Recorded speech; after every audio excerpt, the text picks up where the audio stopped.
Gotcha. Did that make sense? Yes. Okay. So and believe me, um, uh, there are extremely loyal Constitution loving Americans who can who can should they feel really crossed or screwed respond in unbelievably asymmetric ways. We just don't talk about things like that because we're uh, we're here to at least I am here to help America as a country move through a very difficult period. Um, if if we see corporate fascism emerging, and I've made this point many times before, we're actually seeing the tip of that right now. We are not electing people to government office who are the best qualified for decision making and foreign affairs, or the best decision makers in terms of strategic planning, or even the best economists. What we're electing are the best fundraisers. We're electing the most attractive box of soap. And that's based on which brand of soap gets the most money coming in to the two political parties, which have been totally co-opted by corporate greed and avarice. There is an institution in Washington of thousands of lobbyists and special interest representatives who don't really give a damn about the overall strategic direction of America. And if you suggest to these people that America has already undergone a coup d'etat, a seizure of power by the moneyed class operating through lobbyists, they'll look you in the eye all day long and say, it ain't so. But the fact of the matter is that we only need in this country a handful of laws and people with pure hearts and good intent to make democracy, or the democratic republic, work just fine. We don't need things, as I mentioned previously, like the agriculture department passing different sets of legislation, which can then be put together, assembled, salami slice fashion into regulatory fascism. So there's really the line. Yeah, that it's a pretty scary prospect that they could just. Oh, it is. There's no doubt about it. But on the other hand, where do you go? I mean, face it. Cliff and I have talked about this a number of times. With the UN Law of the Seas Conference, basically the globalists have declared the high seas to be theirs. And so if you go any place in a sailboat anywhere in the world, and I've got that capability too, I just might have to borrow the boat to do it. Where do you go from there? And even when you're offshore, you see, if we wanted to go someplace like down to visit friends in Ecuador, many people I know have moved to Ecuador, a few to Bolivia. These are nice countries. They've had to learn to speak Spanish, but at least they are not corporatized. We're coming up in America with a really odd mix. I don't know how much time you spent in Central America, but my brother-in-law just came back from spending about 2 years down there supervising construction, and he's a retired special forces guy and knows his way about. And it's always very interesting to compare how the payoff system works in Central America with how the favor system works in the United States.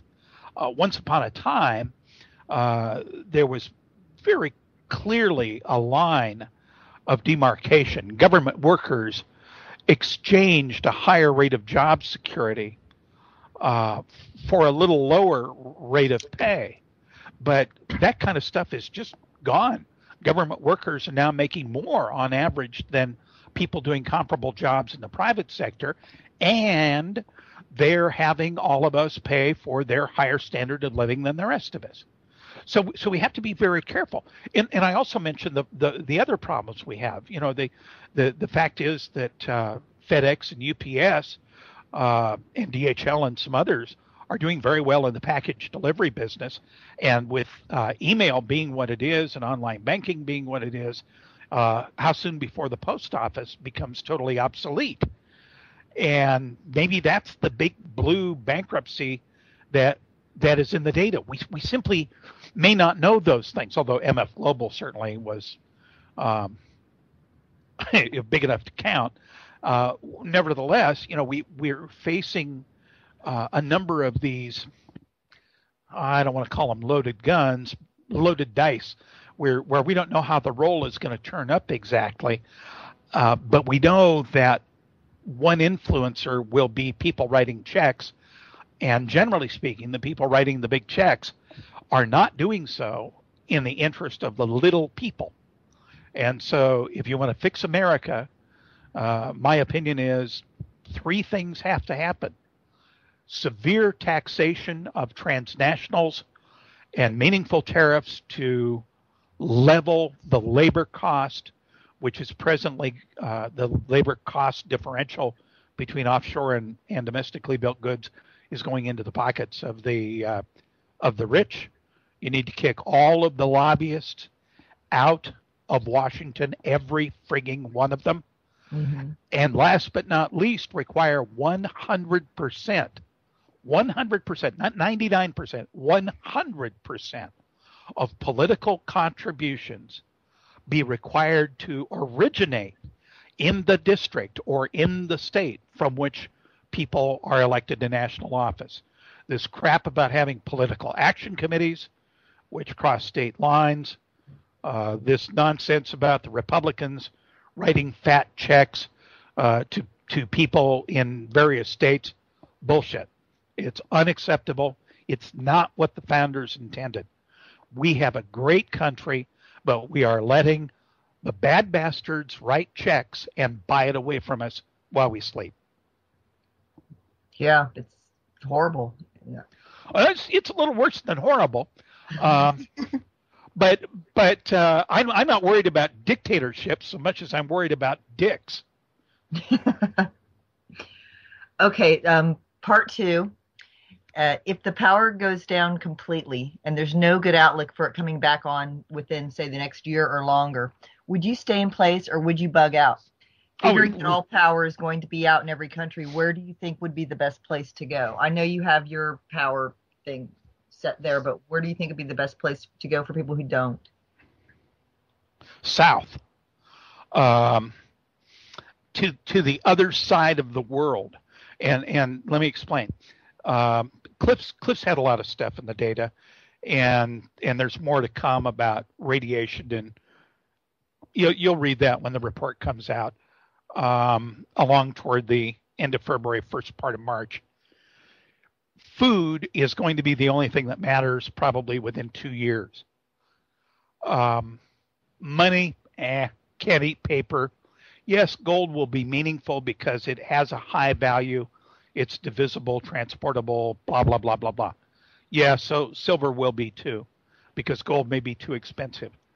But in terms of where to go, hell, I'd be thinking if I could go any place in the world right now, probably south end of South America, simply because it's almost a Pacific Northwest kind of climate.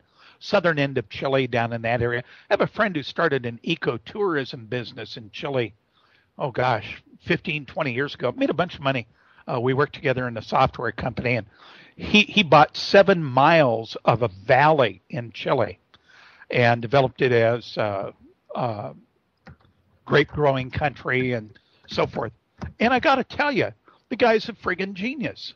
I mean, yes, he had worked in, I think it was Peru previously, before he was in the software industry as a Peace Corps worker. But it was a very important lesson to me in what I call dual use business plans. Dual use. In other words, my solar panels here, because they fire the servers in my office, are a business expense to keep my consulting practice going, and it keeps my office power supply uninterrupted. So I get a tax advantage in good times, and in bad times, storms or whatever, the lights stay on. That's kind of nice. And we've still got global communications because of ham radio and, some things like that.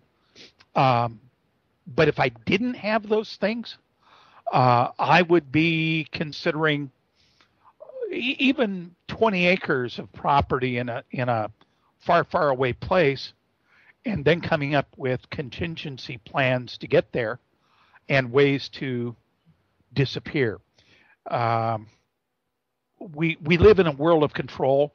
There was just a piece my wife and I were watching on Netflix last night about an explorer who was going into the Irian Jaya part of Indonesia, some very back country in, I think it's the island of New Guinea, and it was fascinating to watch. I mean, here these people are barely able in some areas to figure out how to wear clothing in town. Not that they should, by the way. I'm not arguing for clothing, but there is a business that has been made by organizations to where they tax people and require people to get stamps and so on and so forth to be able to travel. What kind of crap is that? The world as it naturally arises has only some borders.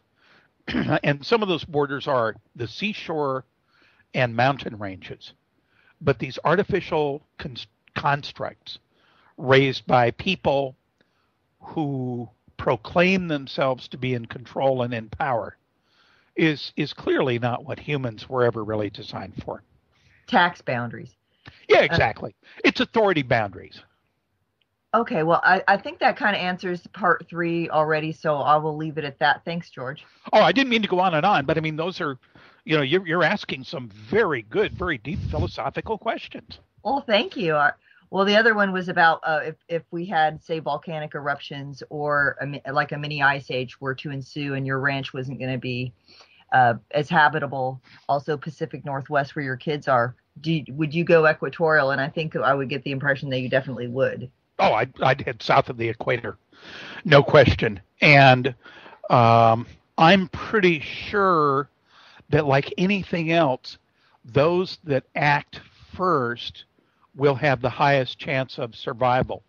In other words, if I started seeing a glacier forming in Chicago and right, the Great Lakes starting to be covered over by another Laurentian-sized sheet, and I assume you're aware of Robert Felix's website. Absolutely, yeah. Yeah, fire, not by fire, but by ice, or Ice Age Now, I guess it is, .com.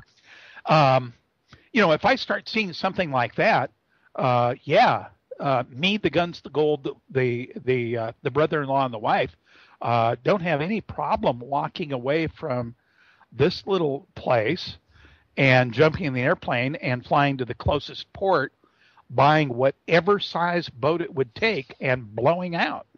Mm-hmm. It's just, that's what you got to do to survive. But you got to be first. Good point. I think that's a very good point. Thanks, George. Yep. And if you liked those ones, George, I think you're really going to like the next question that's coming from Ellery. Ellery? Okay, Ellery. Hello, George, again. Yes, sir. The question is simple.